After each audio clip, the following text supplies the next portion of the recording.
Welcome to Virupakshi news channel. November 27న వర్షం కారణంగా శ్రీనివాస మంగాపురం ఆలయంలోని కార్తీక వనభోజనం. శ్రీనివాస మంగాపురం శ్రీ కళ్యాణ వెంకటేశ్వర స్వామి వారి ఆలయంలో నవంబర్ 27న కార్తీక వనభోజన కార్యక్రమం వర్షం కారణంగా ఆలయంలోనే జరగనుంది.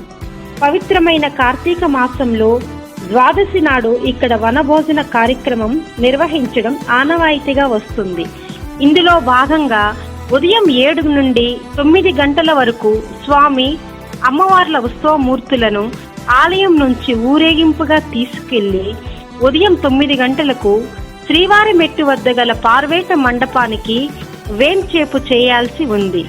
అయితే వర్షం కారణంగా ఆలయంలోనే వనభోజనం కార్యక్రమం నిర్వహించాలని టీటీడీ నిర్ణయించింది. యథావిధిగా ఇతర కార్యక్రమాలను ఆలయంలోనే నిర్వహించనున్నారు. వర్షం కారణంగా కార్యక్రమ నిర్వహణ స్థలాన్ని ఆలయానికి మార్చిన విషయాన్ని భక్తులు గమనించగలరు.